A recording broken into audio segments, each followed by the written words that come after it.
This is John Porai, coming from Tokyo, Japan. Some people call me...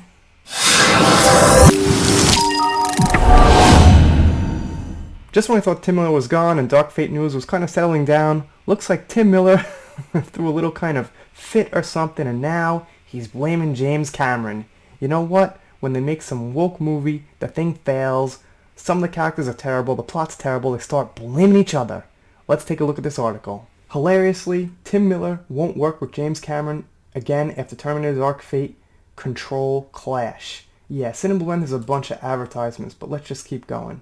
It's not uncommon for two headstrong people to butt heads when they work together, but those kinds of clashes can leave a bad taste, and that seems to be what happened between Terminator Dark Fate's director and the series creator. In fact, Tim Miller and Cameron's disagreements were so severe the Dark Fate director has hinted that he's never want to work with him again. So Tim Miller never wants to work with James Cameron ever again, because their movie was the third biggest bomb in history, at, I guess, both their faults, I would say.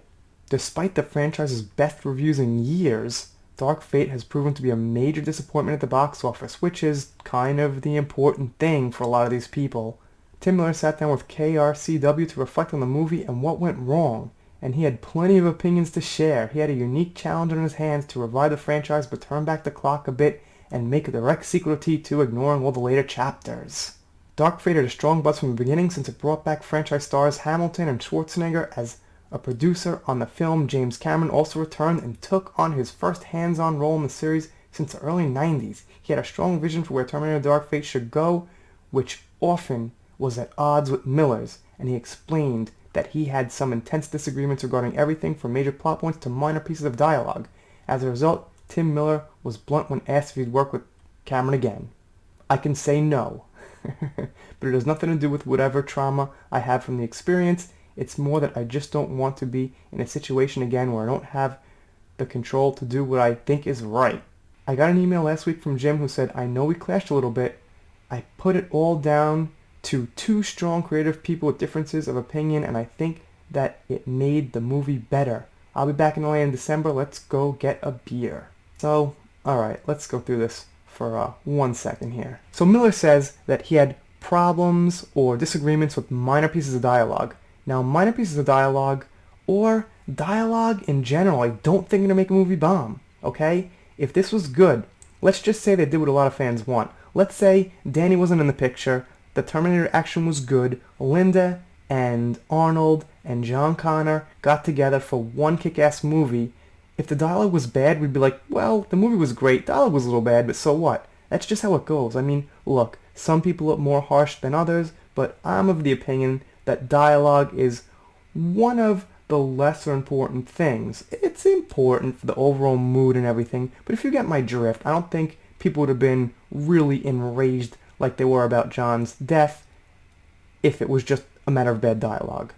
Now, what Tim Miller said was that he, in the writer's room, and all the other writers were all for John's death, and they were all for, I'm going to say, that odd marketing, alright? From that very first picture we saw of it with the three of them, you know, Grace, Danny, and Sarah Connor, people got a weird feeling about the movie.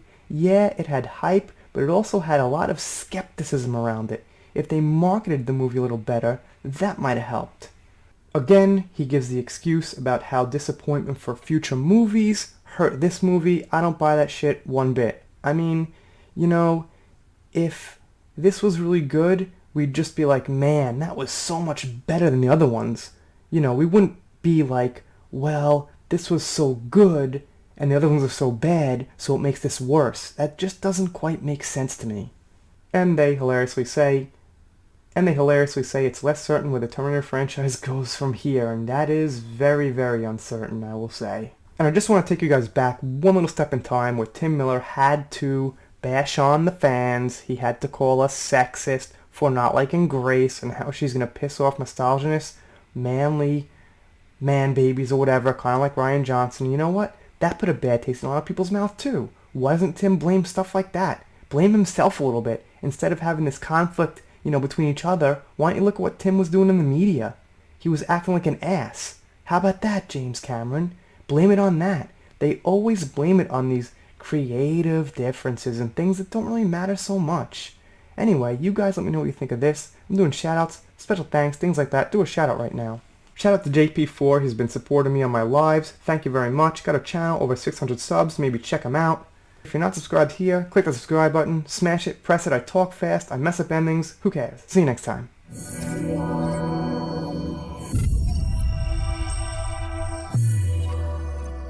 If you are not subscribed to this channel, The Entertainment Hacker, what are you waiting for? Smash that subscribe button now.